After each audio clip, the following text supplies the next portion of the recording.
I am the 4-H Youth Development Educator in Western Illinois area. So I serve Henderson, Knox, McDonough, and Warren counties. I know we have people joining us from kind of all over the place. So I want to welcome you all. I will let you know that we are recording this session. We had a number of people who weren't able to join us based on school schedules and things. So we are recording that. When it records, it does not capture your name or picture. So all of those security settings are locked down. It really only captures it if you're one of the speakers with your cameras turned on. So myself and then Jill Cook, who you will see on here, feel free to chat with either one of us. Jill works with me in the 4-H program and is going to kind of help be my co-facilitator today. And for our speakers that we have with us, we've got a couple that are going to answer some of the questions we said we were going to address, and then just answer questions that you have about careers in production agriculture. So we have with us Adam Fritz, who is a resident down in a little bit of the further southwest Illinois area in Jersey County. And then we have Scott Erickson and Andrew Erickson, both of Knox County. Wonderful. Well, then let's just jump go ahead into it, guys. Can you tell us a little bit how you decided to pursue a career in production agriculture?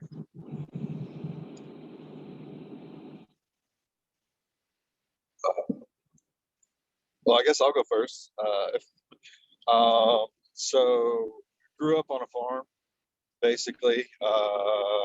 So I've been raised with it like my entire life. We've got about 40 cows, and then we farm, 350 acres of row crops, corn and soybeans, occasional wheat field here and there. And then I also have raised fat hogs on the side that we sell locally for butcher. And then I also have about 50 goats as well. So pretty heavy into like the animal production side. That's basically me, I guess. Awesome.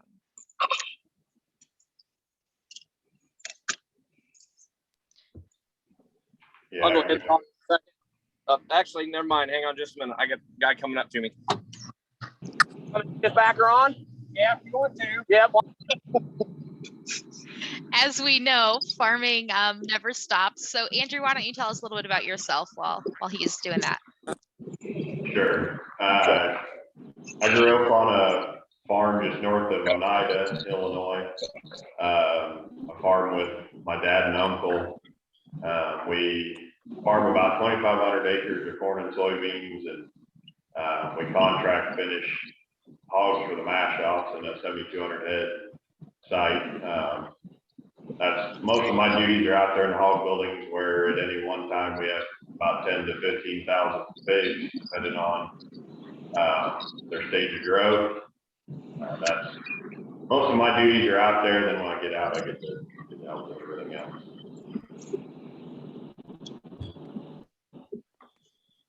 Awesome. Scott, are you with us, or are you still handling your farm duties?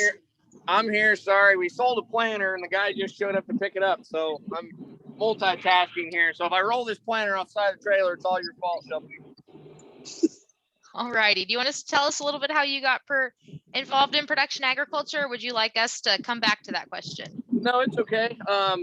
I grew up in the farm. We're about the same as Andrew. We farm grain and have pigs. We farrow to finish hogs. We don't contract finish like Andrew does, which that means somebody else owns the pigs. We own our own. But yeah, it's I grew up in farming. I've always wanted to be a farmer. It's one of those things you never know what you're going to be doing, just like right now. Awesome. All righty. So maybe this is the perfect time to be asking this question, as we've got a number of our participants are actively still doing their their job right now, but what does a typical day look like for you?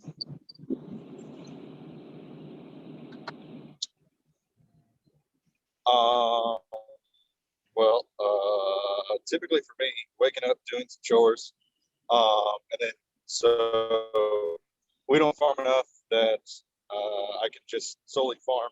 I've got a secondary source of income. I'm actually a salesman with Pike Feeds, as you can see, and I think I'm in a panel next week that I'll talk more about that. But so typically I'll be dealing with that during most of the day, but every evening, and then on the weekends, I mean, chores and always doing something with the livestock of some sort. So.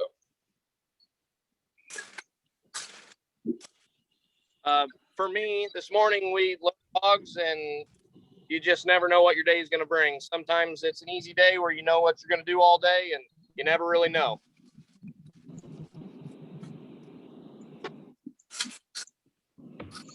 Yeah, most of my days start in the hog buildings, doing chores till about mid-morning, and then similar to Scott, you never really know what the rest of the day is going to bring.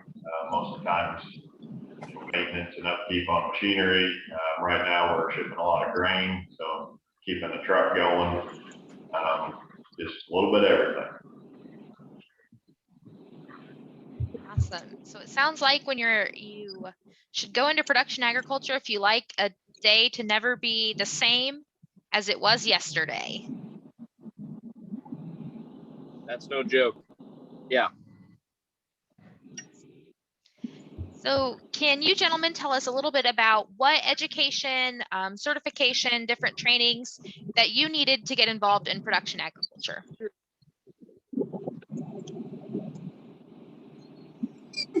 Maybe what that could require, does require, and kind of maybe a little bit about your educational background, since this is one where it can be a lot of different things.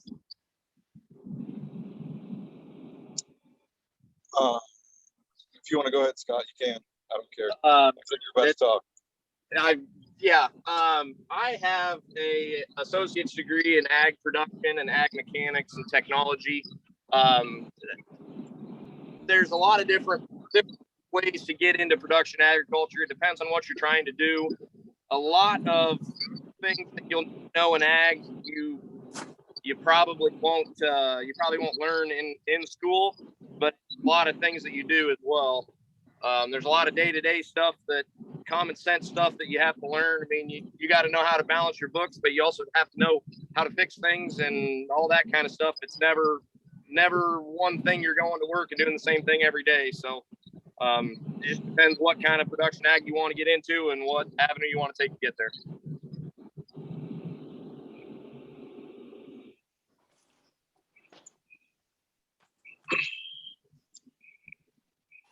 So I guess I'll chime in here. I would agree with Scott as far as production agriculture goes. I would say you do have to be able to do common sense stuff, like you said, but being able to understand like the science between stuff, as far as if you're going for crop or animal production, is super, super important, especially in today's farm economy.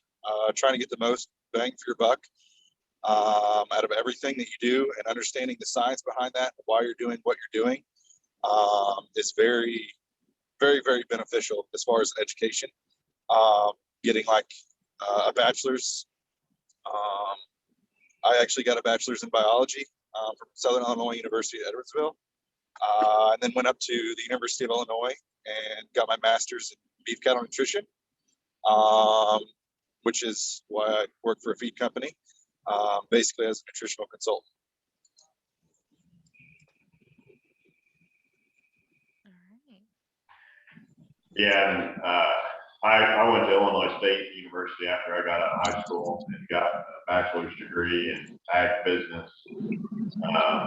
Yeah, I mean, as these guys said, the business side of things is becoming so important to make everything make sense. And then actually after college, I went on and worked for a large family-owned hog company. Well, actually, is who we contract finish with, Livestock, and learned a lot there on the job. And that was definitely on the job training compared to sitting in school. So there's definitely a balance of both. But one thing's for sure, you learn pretty dang quick, or you have to learn pretty dang quick to survive.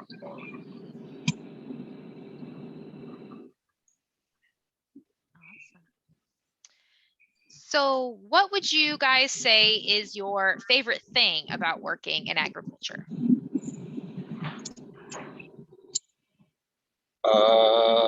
My favorite thing by far is not doing the same thing every single day. Kind of like Scott mentioned earlier, every day is a little different. And, you know, you never know what you're going to be doing, as opposed to like going to a day job and sitting there from 9 to 5. You know, you look forward to lunch, and then you look forward to when you get off. Being in agriculture, I wouldn't say that you ever really get a time to be off, especially if you're in animal agriculture, like all of us are. And so, yeah, every day is different. Yeah, it looks like Scott's pretty busy, so yeah, similar thing. Just, yeah, you get to see different things every day. My favorite part of, I guess, what I do on a daily basis would be caring for livestock, for the pigs, and just being in there, watching them grow, or watching them, you know, recover if you got some sick pigs. And it's for the most part, it's pretty rewarding. There are some times where it's obviously not, but I would say the livestock part of that's my favorite. Just, you know, watching them through their stages of growth and everything that they throw at you. Scott, I don't know if you heard our question, but we're talking about what's your favorite thing about working in agriculture? I did hear it. I would say, contrary to Andrew, my least favorite thing is livestock, which I like the grain side, like what I'm messing with right now. I obviously deal with pigs, not as much as Andrew, but that's what agriculture is kind of cool, because it doesn't matter what you like, there's probably a spot for you. Awesome. Well, then I think I've got kind of one final pre-scripted question, and then I will really turn it over to the kids to start asking the questions that they want to hear. But I'd be interested for you all to share with us, what recommendations would you make to a high school student that wants to go into production agriculture? My suggestion would be, if you're interested at all, get involved. Farmers are always willing. So me, I deal with a lot of farmers on a daily basis, you know, selling feed, that kind of thing.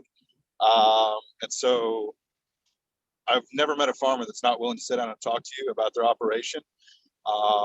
So going out, talking to those people, going and helping out on the farm, that kind of thing, just to get involved, get your foot in the door, is never a bad idea. I would say my recommendation would be, I kind of said earlier that what you need to know in ag, you won't necessarily learn in school, but you definitely want to pay attention in math class and finance class, take as many of those as you possibly can. And that's in any, whether ag or not. Like me, I struggle with that part. I don't like the office work part of the farm, but that's something that you got to know anyways, even whether you like it or not. So, but also, like what Adam said, just go ask questions. If you have a farmer that you kind of wonder what they're doing, go ask them. But I have not met a farmer that wouldn't say, okay, yeah, I'll try to help somebody young if I can. Yeah, I would say, you know, involvement in 4-H and even FFA, if that's available to you, gives you a good idea of whether or not you're going to like it. And chances are there's going to be a job that fits what you want to do related to agriculture. It doesn't have to be farming or you know, grain or taking care of livestock or anything. I mean, there's a lot of stuff that has to happen to keep us going on a daily basis. And I mean, anybody, you can find a job no matter what you like to do that's still involved in agriculture. Awesome. Well, and I did forget that I wanted you guys to address one more question before we kind of open up to the panel. Can you tell us what opportunities do you see for growth in your career? So any plans to either grow the farm, grow your reach? What are your plans for the future?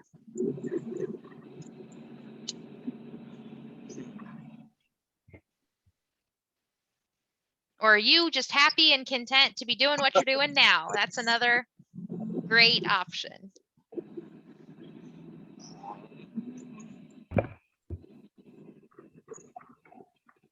I mean, for me, I farm with my dad and uncle, and they're in their late 50s, and it seems like a large majority of farmers in like my area and Scott's area are close to that same age, or 60 plus. There's a lot of guys that were not too far off from retirement, so there's obviously growth opportunities for anybody, or even somebody looking to be a hired hand for a while and step up from there when somebody's ready to retire.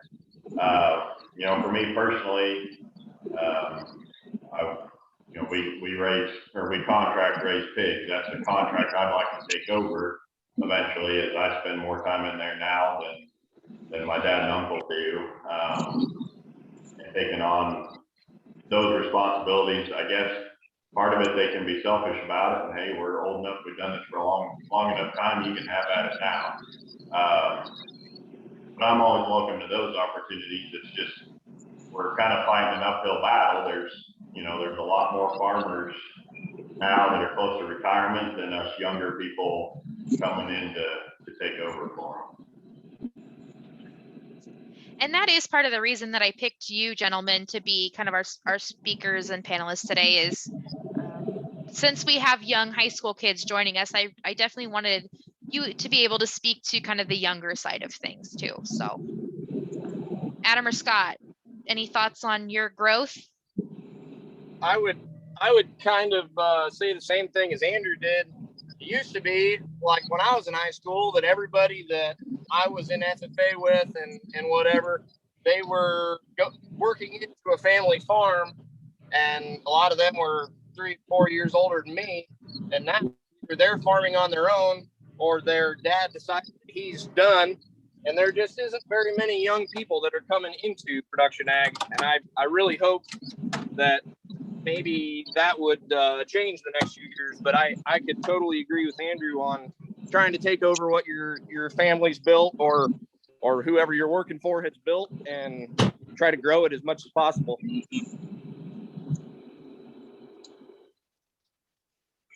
Yeah, I mean, I would agree. Again, growth.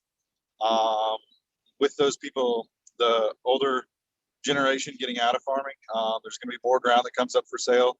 Kind of a combination of what Andrew and Eric said, Andrew and Scott said. There's going to be more ground available.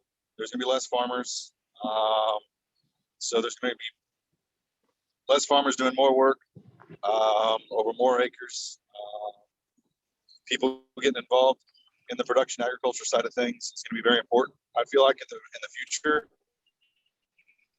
I know my goal growing up was to take over the farm eventually. Like I said, having a second source of income was like kind of required based on how big we are. Definitely not enough for my dad, myself, and my brother. And so my brother also has off-farm income, and my dad actually does as well. So, but yeah, I'd like to see that grow. Get more acres eventually. I could just be a farmer. So.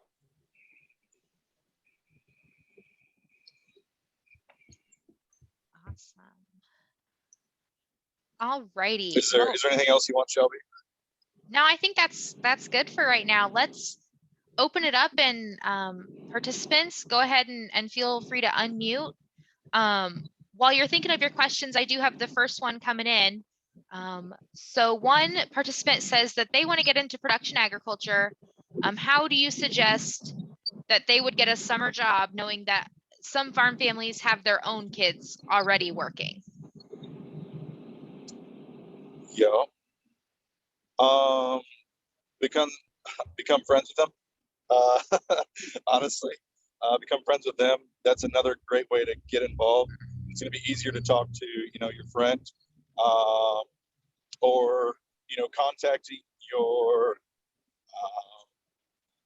your local FFA advisor, or person extension. They're going to know all the farmers in the area. If you don't want to be involved with, someone else in your school or that kind of thing, and want to go off and do your own thing with somebody else, they'd be able to point you in the right direction of who to go talk to. Wonderful. Anything to add to that, Scott or Andrew? I wasn't listening. What'd you say? How might you suggest someone get some maybe experience in production ag, maybe a summer job, particularly knowing that some farm families already have their own kids working for them during the summer? Well, in my opinion, I think it would be go and get a job at a family farm. Whether I'm not saying it'd be there right away, you're going to go take over the family farm that's not yours, but going and at least asking, hey, do you need a hand? And you might not be doing the most fun work, you're hopping in a tractor or anything like that, but there's always something to be done. And I have a feeling that if you asked a question and said, hey, I want to come help, or I'm kind of interested in this, I don't see anybody saying no unless they really don't need extra help. But there is not very many farms that don't at least need some kind of part-time help. Yeah, I mean, the networking piece of it, I mean, talk to, even if you know somebody that doesn't need it, but he's going to know, 6 or 8 people that may need it. And it may come up in a conversation that, hey, I need somebody to do this for me. Well, I know so-and-so, they came to talk to me about looking for a job, and just networking and talking to enough people, like Scott says, there's always something that needs to be done. Somebody's gonna say something, and your name will come across. And that's something I'd like to add to that is, just because you want to get into production agriculture doesn't mean you have to work on a farm. I mean, you might not want anything to do with getting in a tractor and going back and forth in the field, or working in a hog barn or a cattle lot. But just like what Adam's doing, selling feed for side money, or for part of his income, you might go work at a co-op or get a job at somebody that's marketing grain. If you decide you like marketing, or you like the finance part of it a lot better than the manual labor stuff, like what I enjoy, there's all kinds of things to do in farming. And you think about all the different, look at all the different colors of machinery. All those different companies they need advertisers, they need people do marketing, or like what Shelby and Jill are doing. There's all kinds of jobs that are out there for ag. It's not just all on the farm. And we explore some of those jobs in our later sessions. I know a lot of you signed up for a number of our sessions where we talk about the different kind of things that go into it. But if you haven't and you want to learn more, go ahead and go back and re-register for a couple more of those sessions. Okay, and so it looks like Elan, she's been chatting a little bit, and she's excited to do some farm work and get to know some of that hands-on experience. Other questions that we have, you can either unmute yourself, raise your hand, or put it in the chat box, and I'm happy to ask it out loud. I think while you're forming those, Jill had a question that she was just curious to, while everyone's thinking of their next question. Have to ask the question, red or green? Definitely a green man here. We have green tractors, a yellow sprayer, and a red combine, so I can't really answer that. But I work belt buckle every day, so I'm gonna say green.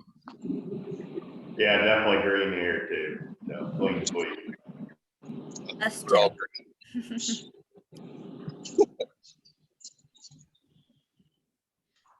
What other questions do you all have? Feel free to unmute. I promise these are some pretty easy to talk to guys.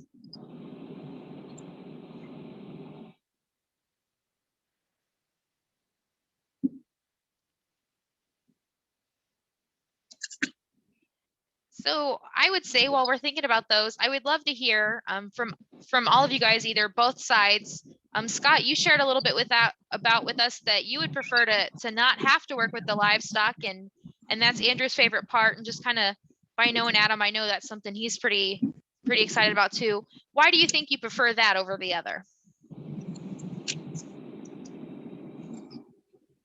I prefer the grain side because I'm a mechanic. I like wrenching on stuff. I enjoy the grain side a lot more. I mean, I've been around the pigs my entire life, and it's just a personal preference thing. I mean, it's just like green versus red, like just asked.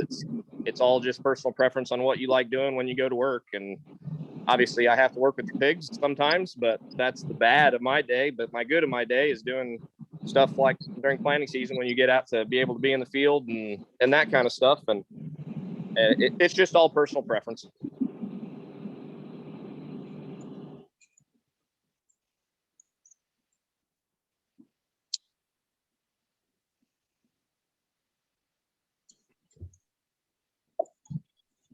Yeah, I would say, I mean, it's not that I definitely don't dislike the crop side.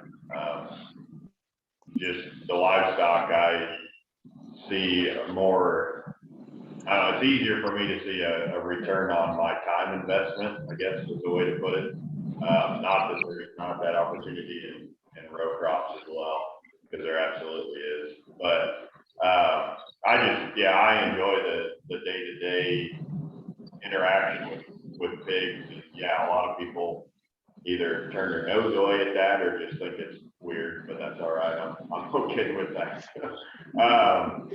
Yeah, I don't know. I enjoy that interaction, seeing them grow and kind of the fruits of your labor are develop a little bit faster. I would say for me personally. I don't know, to an extent, I'd rather interact with pigs than people too, so. So I'm kind of with Andrew on this one. I enjoy the daily interactions with livestock and that kind of thing, and watching animals grow, having babies, whether it be calves, kids, or piglets, and seeing the time you've invested in time and money into those, and making something out of them is really to me. But I also kind of enjoy like the finance and the science behind a bunch of this stuff, in agriculture. One reason I went and got my master's is because I enjoy that. I enjoy beef cattle, and nutrition in general. And so going and doing that gives me the ability to, analyze things on a scientific level, and therefore try to help producers, get the most out of the livestock that they're raising. And that's kind of where like the numbers come into it for me. So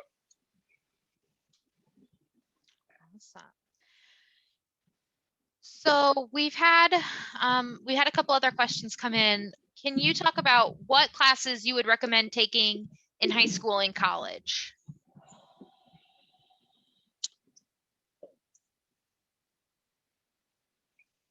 Well, from a high school standpoint, obviously getting involved in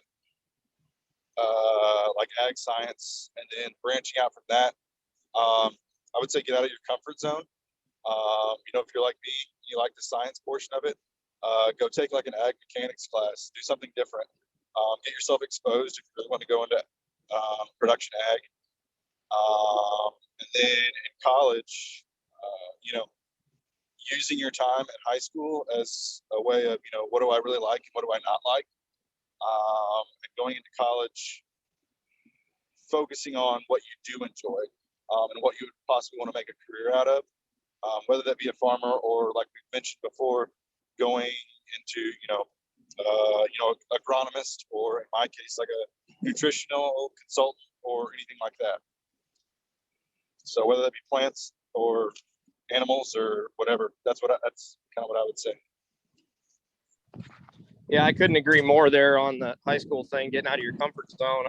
I was in FFA, and FFA in our area is a fairly large deal, and there's always something that you can go do, and it might not be what you want to do, but I learned more going to agronomy workshops and stuff like that I didn't really think I cared all that much about. But a lot of that stuff that I work with now, I remember from those days. And then when you get into college, definitely find a direction and stick with it and give it everything you have, because there's always something to learn, whether you think you need to learn it or not. And some of the things I learned, I'll never use, but there's a lot of the things that I didn't think I was ever going to use that I use all the time. Yeah, I was fortunate, too, to have a great FFA program in high school. Also, when I got to college, about the first ag class I took was kind of an intro to ag, for lack of better terminology. And it pretty much touched on everything. So if you were sitting in that class, not 100% sure what you wanted to do, that was a great place to start. It just showed you all the opportunities available. We also had a college farm or university farm that I spent a fair amount of time at, and that's all by volunteer. I mean, yeah, you can get credit hours for it, but if you're wanting to learn more about something or gain experience with different animals, that's a great opportunity to do that there. I mean, crops and animals there. That's a great place to try it out there. Also, college and high school, for that matter, is a great way to learn the business side of things too. Learn, how everything works in that side and the procedures behind it. Yeah. Wonderful. So another question that we had come in is what kind of earning potential, so income earning potential, do you see with your involvement in production agriculture? And what are the variables that maybe play into that? Because I think that's kind of a question that's hard for you to narrow down.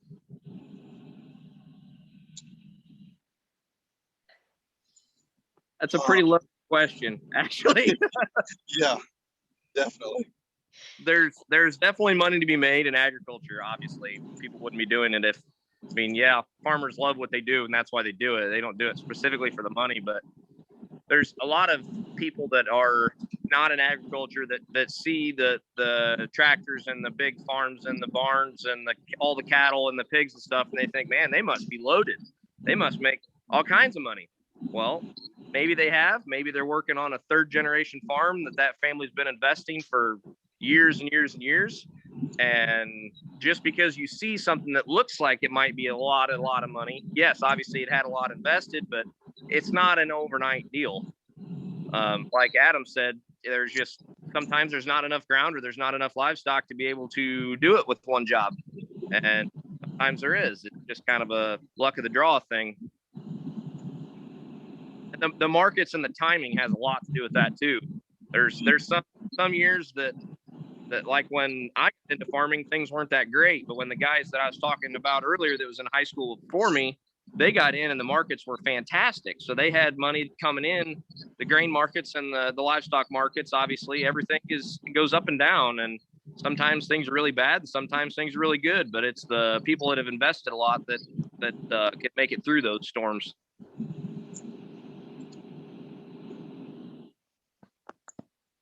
There's definitely money to be made, but I also think it's a portion of it's how much time you're willing to put into it and what you're willing to invest in the farm, time, education, and I mean, kind of like you said, using knowledge from other people, I guess, is going to all impact. There's, like Scott said, that's a very loaded question as to what the income potential is. I mean, again, like you said, depends on the markets. Some years, actual take-home income might be in the hundreds of thousands of dollars or something, but other years you could be at like 30 or less. And it just depends on your marketing ability and the resources you have at the time you're willing to invest. The time, that's something that I hadn't really thought of saying. sometimes you spend 20 hours a week at the farm and 20 hours a week in the office. Sometimes you spend 1 hour a week at the farm and 100 hours in the office. Sometimes you don't even make it to the office.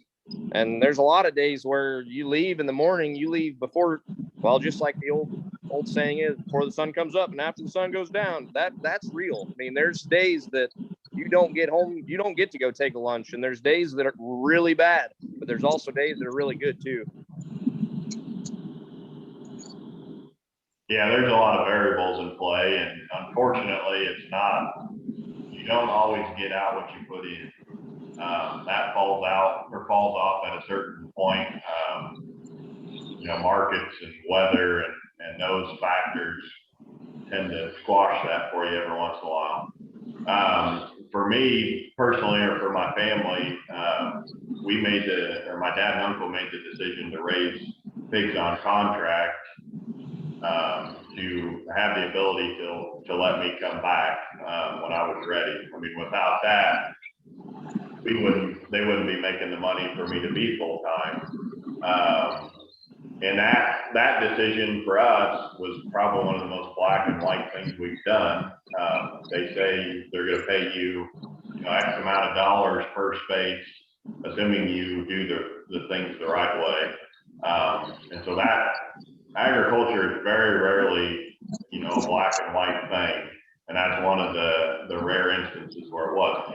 But to that extent, I mean, we offer, the mash shops offer like bonus programs depending on how you do in production. And yeah, you can work your butt off on a not so healthy group of pigs and you don't get the payout for it as you think you should. I mean, that's just how life is.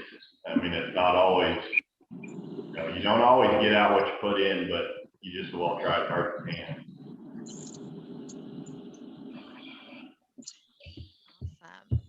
So one of the other questions that we had come up is, do any of you all take your animals to show them at fairs and things? I'm out on this one. I'll let you boys figure that part out. I'm out on this one. I showed pigs when I was in 4-H, but that was just basically as a learning experience. And now I don't do that, so I'll let you guys talk on that one. So I actually didn't do a whole lot of 4-H whenever I was growing up. I did a few years, showed a couple goats, but we're actually headed to pick up some sheep now to show, or some show sheep with a buddy of mine. I'm actually in the car with them, picking up 60 Dorsets to go show. That'll be for breeding stock for show sheep. But then my niece also likes pigs, and so we've actually got a couple on the way home. We're picking up a couple show pigs on the way back that we purchased Sunday night. So yeah, I mean, I guess we kind of do. Yeah, I showed good pigs, cattle too for 4-H. We don't do that anymore, until we get the next generation to come up and do it. But it's neat to watch the guys on that side of things. I mean, the knowledge that they have crafting this, perfect animal, or what is desired as perfect, is really neat to watch. There's a true art and a science to that side of things that I have a lot of respect for. And money, that too, but but yeah, so used to, but don't do it anymore. Wonderful. So we had a question, and I did realize the irony with this prior to the question getting asked, but as 3 men, what advice might you give to women that want to get involved with production agriculture? And what have you witnessed in your interactions with women in agriculture?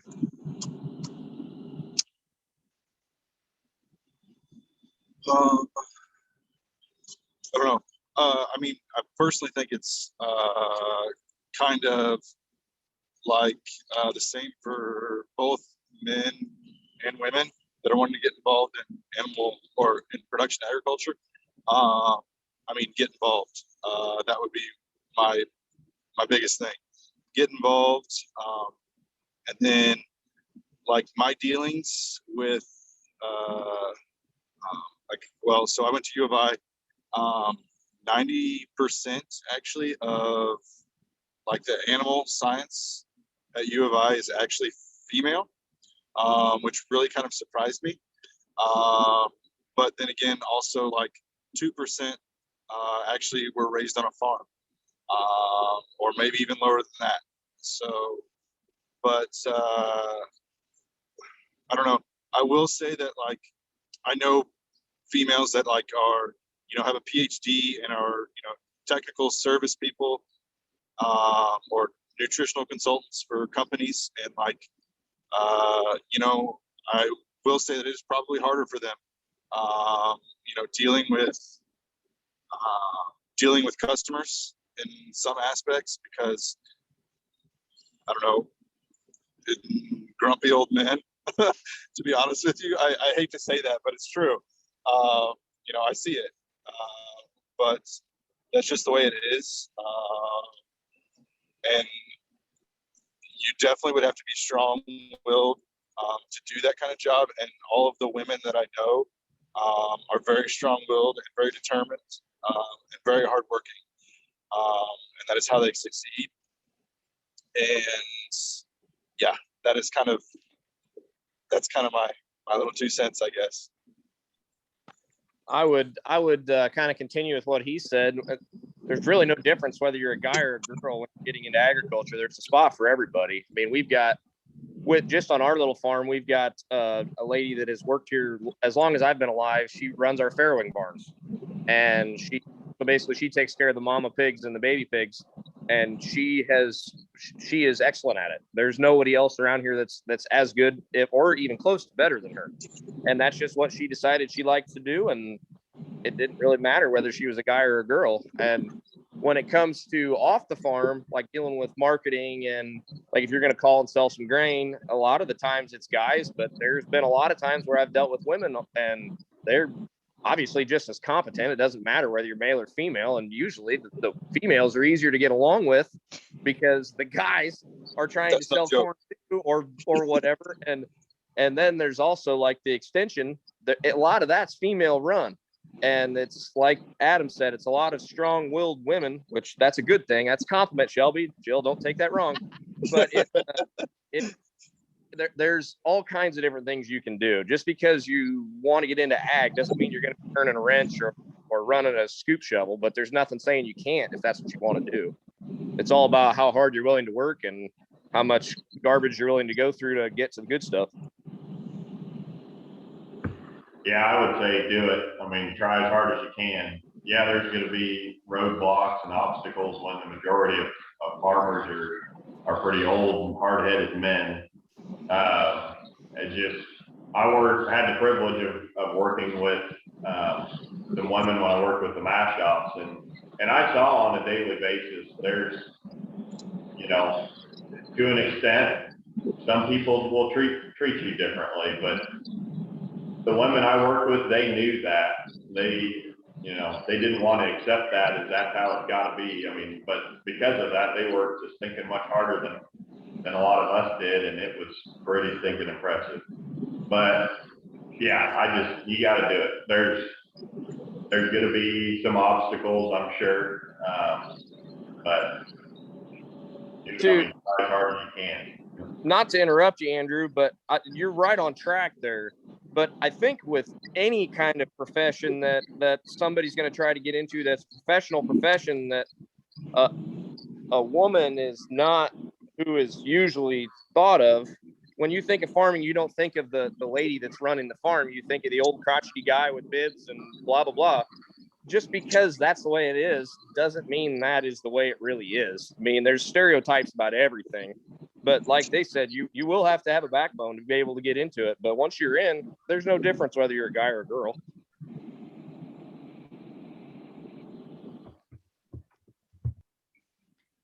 Awesome. So we had another question come up. How how might you suggest getting involved, especially when someone has finished school, if they didn't necessarily come from a family farm that they can come home and take over?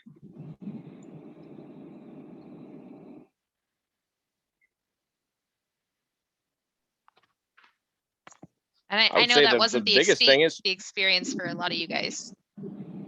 yeah, it wasn't for me or Andrew, but I've seen, I mean, my best friend works with me every single day on my family's farm, and he's been here since the day he stopped and said, "Hey, do you need help?" And he's gone through a lot of stuff of spending days in a grain bin scooping corn, and not great jobs, but he's the absolute right hand man here now. And he's not family, but he's family, you know. And all it took was stopping and asking, "Hey, do you need a hand with this?" Or, "Hey, what are you doing today?" Or, you know, show interest. Showing interest is 90% of it. And showing up and giving it what you can. I mean, you might not know what the heck you're doing when you show up to try to help somebody with something like that, but if you find the right person, they're going to try to at least aim you in the right direction, whether you're getting in on a farm or decide you want to do grain sales or advertising or whatever. I mean, or working at the extension. I mean, just show up and ask questions. That's the biggest thing. Correct. Which all goes back to, like, you know, getting involved. That's the only thing I'd add to that. Wonderful. So great question coming up. I'm interested to hear your guys' kind of thoughts on this, particularly Andrew, as this is going to become more relevant for you. But do you get to take vacations, and do you feel like you have enough time with your families?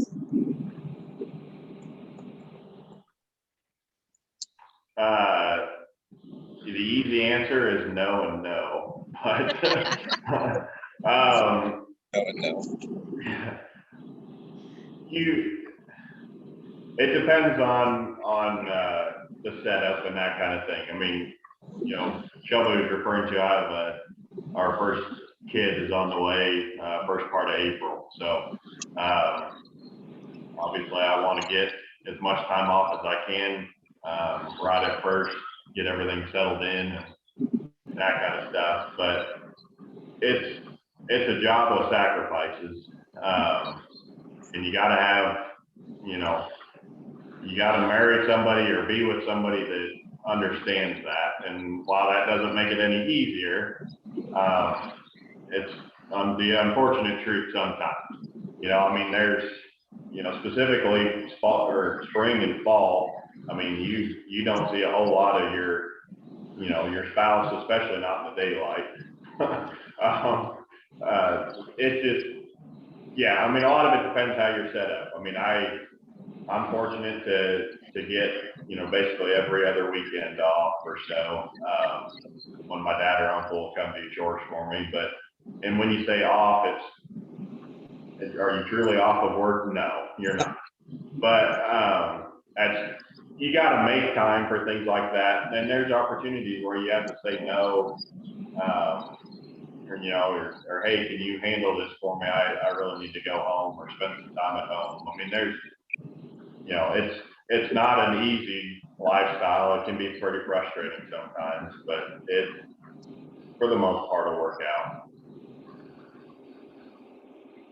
I think a lot of it's just planning, because like when I was growing up, my parents would take us on vacation once a year,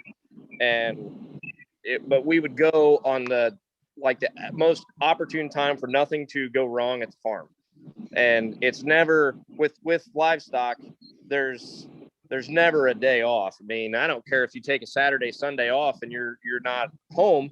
If the power goes out or something, you got to go back, or if a water line breaks, you got to go back. There's no such thing as, oh, I'm off work today. Well, I just punch the clock and I'm out. Don't worry. Don't call me till Monday. That doesn't happen. I've tried. Trust me. There's been lots of days where I call my old man. I'm like, hey, you won't hear from me today. And about 20 minutes later, oh yeah, this blew up. You got to come fix this, or this happened. You got to come do this. It's just part of agriculture, but a lot of it's planning. And I don't know. By the way, Andrew, baby due in April. You know, we plant corn in April, right? Yeah, you talk about planning. Yep. Okay. At least it's the first week. So. Dig in there. Not much planning happened there. Yeah. Yeah. The only thing I would say to that is like kind of like Andrew said, you have to make that a priority. Otherwise, you know, in some situations you can work as much as you want to, or as little as you want to. But then again, that also impacts your income. Yeah, I mean, you just have to make that a priority. But I mean, it's also very, I don't want to say very, but it kind of depends on it. You know, if you're fully grain, then it's very seasonal. But even whenever you're row crop and animals, it's still kind of seasonal. I mean, you still have planting and harvest. So, I mean, yeah. Awesome. I think we have time for one more question if anyone wants to chat one in. Otherwise, I would invite you gentlemen, our speakers, to just share kind of what are your final thoughts that you'd like to leave this group with today. Mine would be kind of what we've harped on all day long. Just get involved. Go do something. Go at least try it. I mean, there's a lot of professions that you have to take. Like, say you want to become a blah, blah, blah. You have to go through steps, this, and this, to be able to get that job. That's not how farming or production agriculture works. I mean, you get into the marketing and the banking and stuff. Obviously, yeah, you got to jump through the hoops. And it's the same way with farming on some things. But if you just go out and at least show interest, there is nobody young that shows interest in ag because they think, oh, that's hard work. I don't want to do that. Well, yeah, it's hard work, but it's also fun and it is so rewarding, but it's also a passion. So there is days where you don't see your family, and there's days that you think you'd like to be messing around with your friends, but you can't because you got to work. But that's one of them things. You got to take sacrifices, but getting involved is the start to all of it. And I think that's the biggest thing.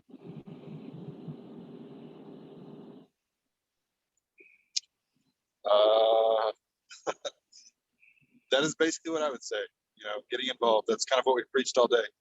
You can't be afraid to go talk to somebody, and you know, don't be afraid to step out of your comfort zone in anything, whether it be production ag or, you know, trying out for the basketball team in that case. You know, just in general. Awesome. Looks like we might have lost Andrew. So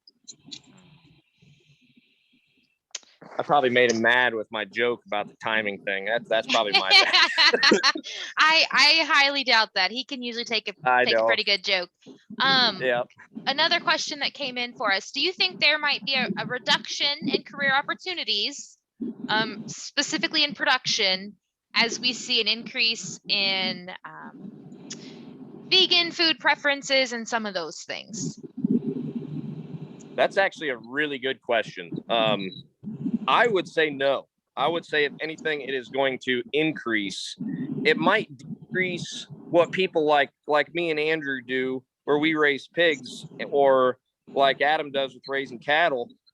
But with the grain side, there is so much more work to organic farming than there is on regular row crop farming, just because there's so many more regulations, and there's an up and a downside to both sides.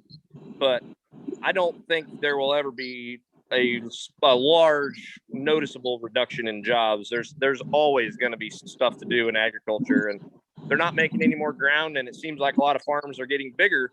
But as a farm gets bigger, they still need the same amount of help to cover those acres, or cover that many, or take care of that many animals, or whatever it may be. So I don't foresee there being a drastic decline because of the caused by the vegan or the organic farming. I would second that. I don't see there being an increase or being a decrease in jobs at all. People are still going to eat. Meat consumption is still going up in general. So, I mean, whether that be organic or conventional, and the vegan, although it's highly promoted, is a very, very, very small percentage of consumers. So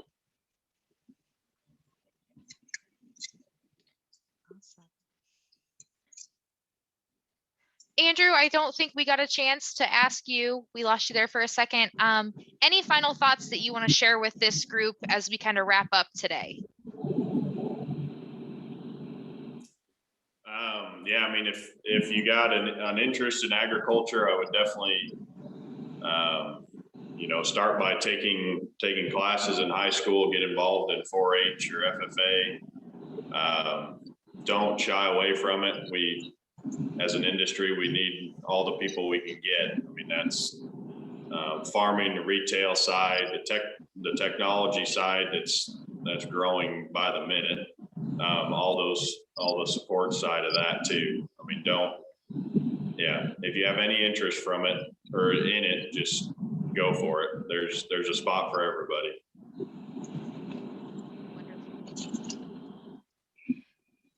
Well, I would say we are kind of getting right on time to get you guys out of here at that 3 o'clock time that we promised. Everyone who participated today, I want to thank you for coming. We are virtually giving a round of thank you to our panelists, Adam Fritz, Scott Erickson, and Andrew Erickson, all kind of some Western Illinois boys who joined us today. I have put a link to a survey in the chat box. Please go ahead and do that. That just lets us make sure that we accomplish the goals we were here to today. And that survey is mobile friendly. So if you kind of click on it, whatever, on a different device, it'll pop up. It's not very long. It should take you, no more than 2 minutes. 2 minutes if you're going kind of slow. So other than that, I appreciate you all for coming today. If you had friends that weren't able to make it, we are going to get this recording saved. And then I will get it sent out to